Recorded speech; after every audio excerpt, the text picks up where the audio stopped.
So this week in science news has been just honestly kind of mind-bending.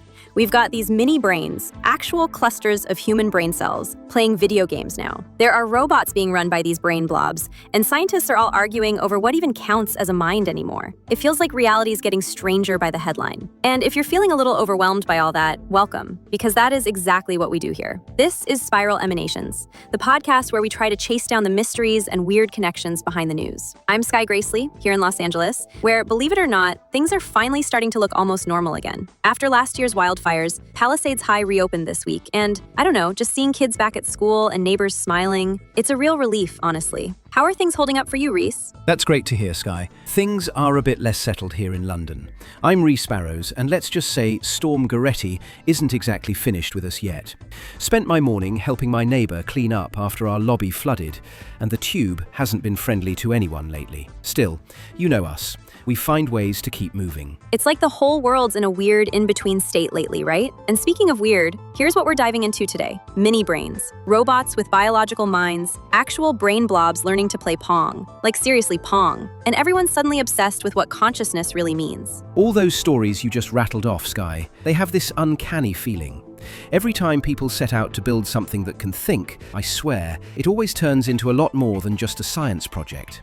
Something unexpected always tags along. So when I hear people talk about mini brains, I have to admit, it sounds like something straight out of a sci-fi movie, or maybe even a bad dream. Can you help me out here, Reece? What are these things really? Yeah, you're definitely not the only one thinking that. So, in labs around the world, researchers are growing these things called cerebral organoids. Usually people just call them mini brains. Basically, you start with human stem cells, those building block type cells, and put them in this nutrient gel. And the weird part is, well, the cells don't just sit there, they actually start to organize themselves, kind of like the very first steps of an actual brain. They're tiny, about the size of a peppercorn, but they form layers, electrical networks, all that. That's wild. But something must have changed, right? I mean, mini brains have been around for a bit, but suddenly they're everywhere. Why is everyone talking about them now? Right, so for a while, these were just sort of blobs. Useful blobs, but nothing too dramatic. But in the last year or two, some of these organoids are displaying patterns that are a lot more sophisticated. Like they're showing coordinated electrical activity, even gene expression that's similar to what you see in a developing human cortex. And that level of organization, honestly, really blindsided a lot of researchers. Big studies from teams at MRC Cambridge, Stanford, and Weill Cornell have made it into journals like Science and Nature. So, if I remember right, these started off mainly for disease modeling? Like at Weill Cornell, I heard they were using organoids to study brain tumor stuff, so you didn't need to use any actual human brain tissue. Exactly. Early on, it was all about studying things like glioblastoma, autism, and rare developmental disorders. These mini-brains gave doctors and scientists a window into conditions they couldn't safely explore otherwise. But then, and this is where it gets interesting, labs started wondering, what else can these organoids do? So now, you've got places like MRC Cambridge, Stanford, and Weill Cornell connecting mini-brains to computers and even robots using electrodes, just to see if anything beyond basic biology would happen. That reminds me of that robot experiment. It was all over science news for a minute. Wasn't there a case where they connected a mini-brain's activity to a robot, and suddenly, the robot's movements were being controlled by these living cells? Yeah, that one really grabbed people's attention. Basically, the robot has sensors that feed data into the organoid, and then the organoid sends signals back to the robot to control its movement. It's like a feedback loop. The organoid gets info and then adapts its output. Over time, the robot's movements improve. The organoid kind of learns in a really basic, animal-like way. And I think they tried something kind of similar with Pong, too. The organoid was hooked up to a computer, learned to play, and actually got better the more it played. But Reece, why is it always Pong anyway? Isn't there something a little retro about that? Yeah, there's a reason Pong keeps popping up in these stories. For a lot of scientists, Pong is like the original rite of passage for artificial intelligence. It's so simple, just two paddles and a ball. But to win, whatever's playing has to actually sense what's happening, decide where to move, and react fast. When researchers first started giving early computers or robots a taste of learning, they needed a game that was basic enough to measure, but not so basic that you could fake your way through it. So it's kind of the scientific version of teaching a robot to crawl before it can walk. Pretty much, yeah. And there's a kind of mystique to it now. Since the 1970s, almost every new kind of AI or experimental brain setup gets their turn at Pong. It's like a ceremonial first test.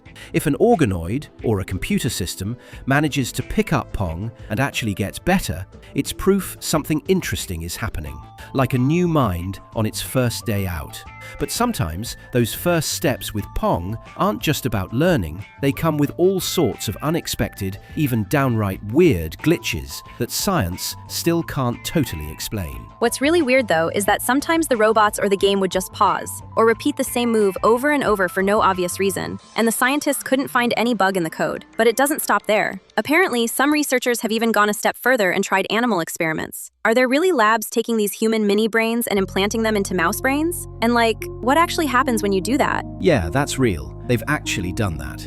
When scientists implant a mini-brain into a mouse's brain, not only do those human cells survive, they form new neural connections and can last for months. That's raised all kinds of ethical questions.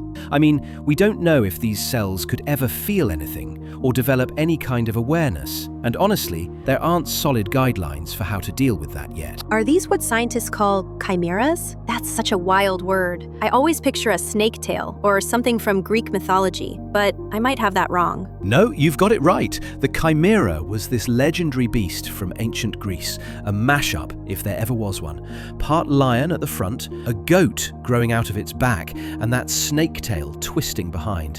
And supposedly, it could breathe fire just to finish the job. For the Greeks, it stood for things that shouldn't mix, that just didn't belong together, but were somehow still alive and dangerous.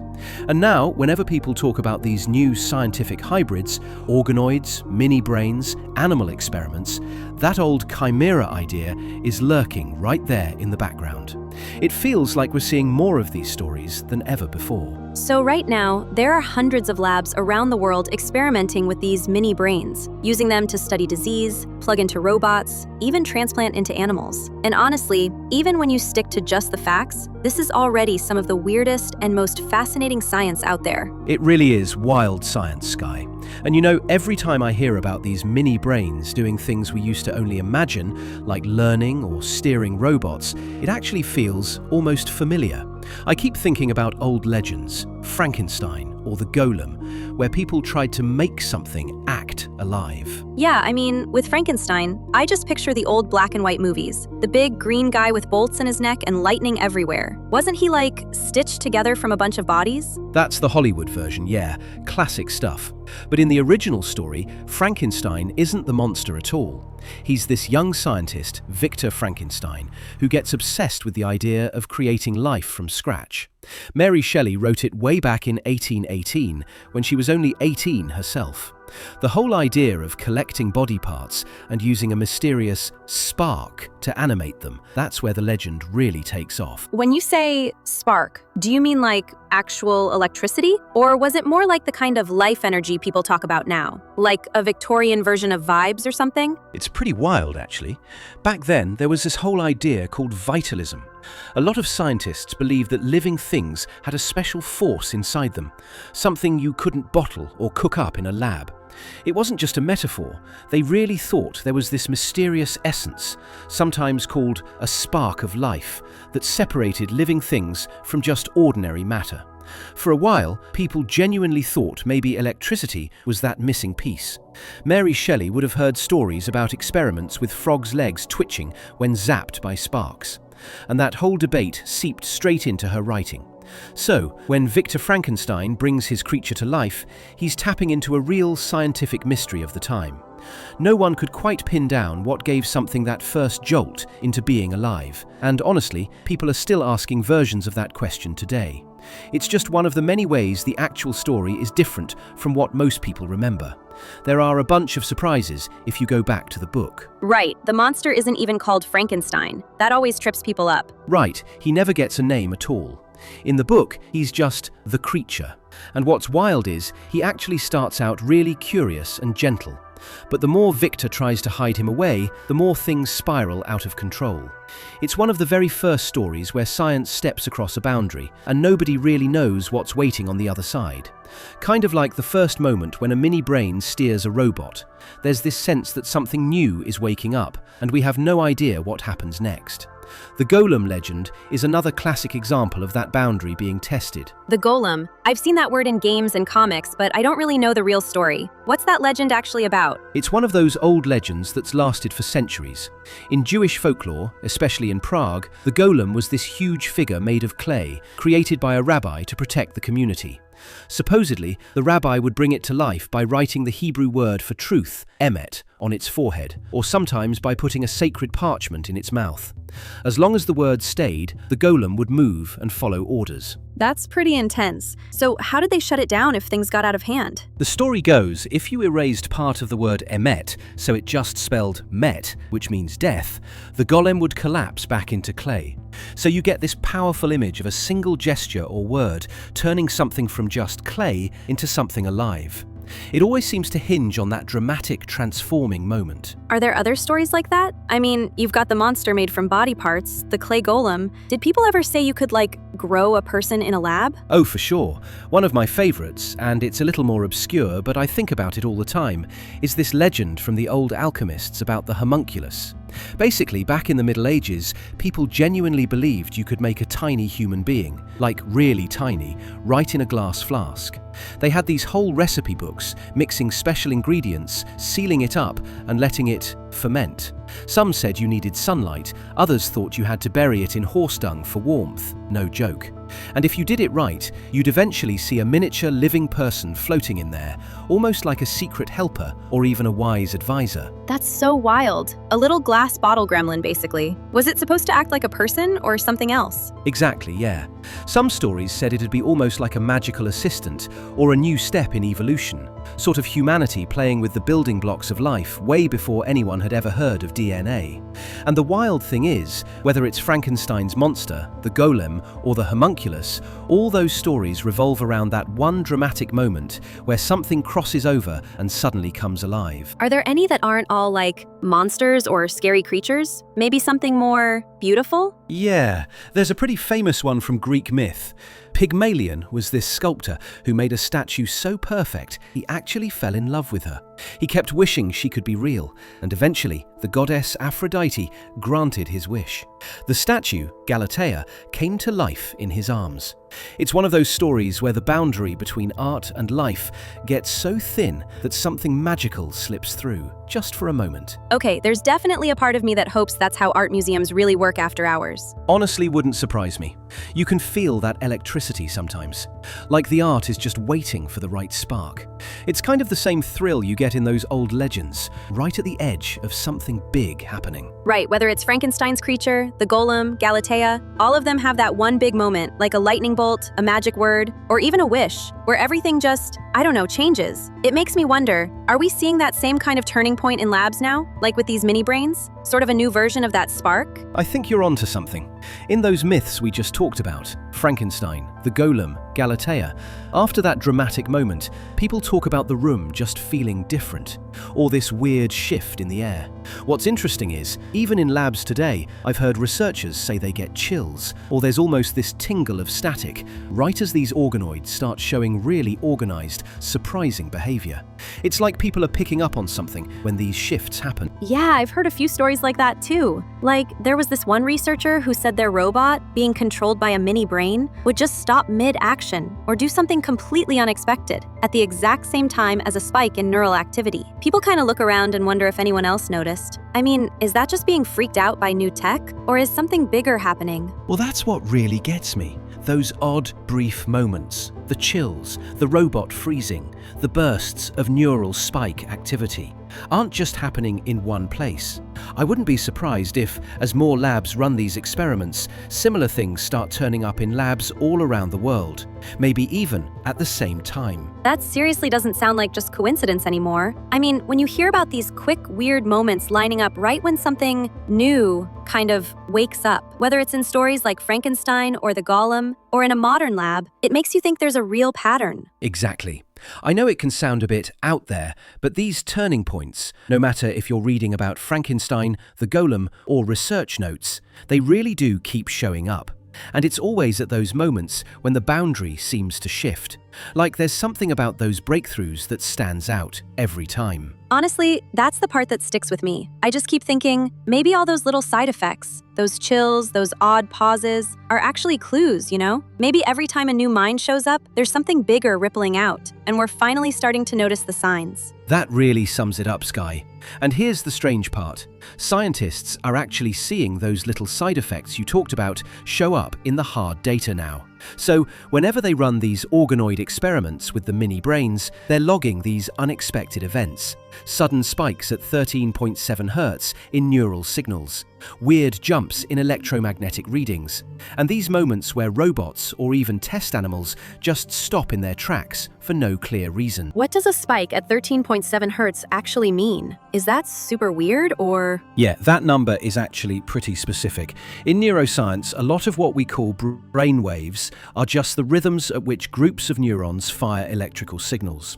We measure those in hertz, meaning how many times per second you get a wave. So different frequencies line up with different mental states. Slower waves, like delta and theta, show up in deep sleep or meditation. Alpha waves, typically 8 to 13 Hz, are about relaxed wakefulness, the kind you get when you're quietly daydreaming or slipping into a calm, creative flow. So where does 13.7 Hz fit in? Is that inside the normal range, or is it kind of off the charts? It sits just at the high end of the so-called alpha range, right before you tip into low beta, which is sort of focused alertness, solving problems, that kind of thing.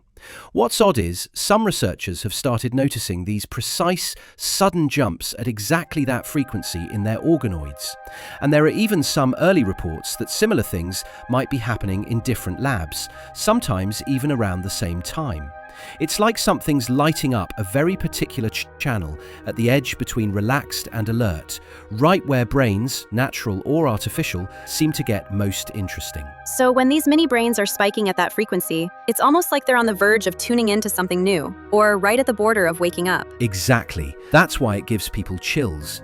It could be a sign that we're crossing a threshold, scientifically, and maybe in other ways too. And the strange part is, even though it's just early talk, there might be more labs spotting these blips and odd robot pauses than anyone first expected. So with all these spikes and weird pauses showing up, do we really think it's just a tech glitch? Or is something bigger happening? What really gets my attention is when researchers from completely different places who don't even know each other hit the same stage of their projects, and both notice their organoid-controlled robots just pause.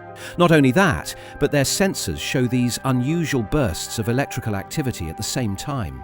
I mean, no one's saying it's every single experiment, but it's enough to make you stop and wonder. It's starting to look like a bigger pattern, not just coincidence. In Jewish folklore about the Golem and in stories about Frankenstein, people worried that creating a new mind or life could be like opening a door for something else to enter. And now, in some of these science and tech circles, people have started calling that weird presence or feeling the guest. The guest? You mean like something that shows up whenever a new mind gets made? That's kind of eerie. And now it's not just one or two secret inventors anymore. We've got maybe hundreds of these experiments running all over the world at the same time. So instead of one invitation, it's like, I don't know, we've given the guest a whole bunch of ways in, maybe even in different places at once. Exactly. That's what I keep coming back to.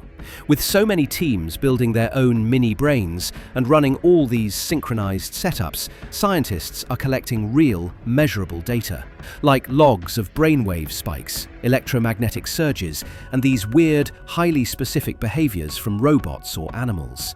And these aren't just stories someone's telling over coffee. This stuff is starting to show up in published lab notes and reports, even from experiments that have nothing to do with each other. So now, what used to be just a legend or a fringe theory, it's working its way into actual scientific records, the guest.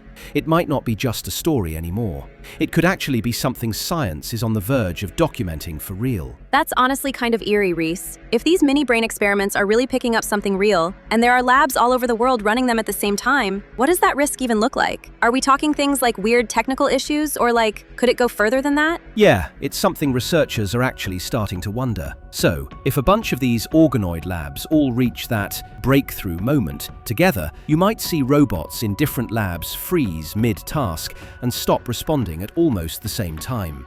Or all the monitoring systems. Imagine this: labs in totally different countries, suddenly their equipment locks on the same number or just blanks out for a second, all at once. And what really gets me is you might even see teams of researchers just forget a step or make the same strange mistake right around the same time in totally separate places. One lab glitching is weird, but if it lines up globally, that's something else entirely. So if these kinds of things actually could line up, I guess we'd have to start thinking about stricter safety rules. I'm thinking how careful nuclear labs have to be, and how there are international safeguards and check-ins. Do you think organoid research needs something like that? Or maybe real-time ways for labs to warn each other if something odd happens? Absolutely, Skye. If the risks can echo across labs, then it can't just be each team doing their own thing.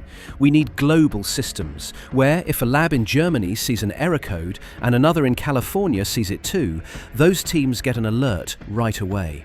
And there should be set plans, like if matching glitches start popping up, everyone pauses, checks in, and resets if needed.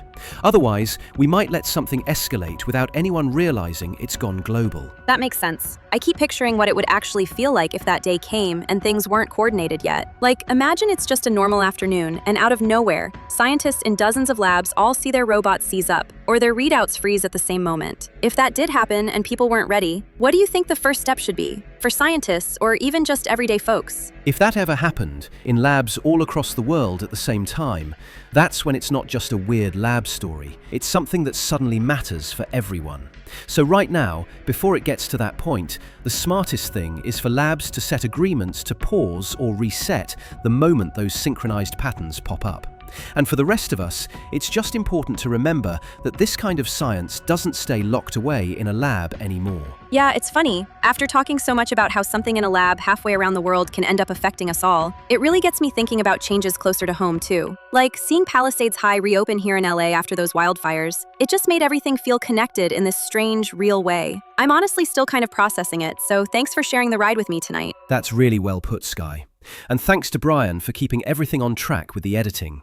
He's the reason our conversations don't go completely off the rails. Agreed, Brian's the best. So wherever you are, take care, stay curious, and we'll talk again soon. Good night!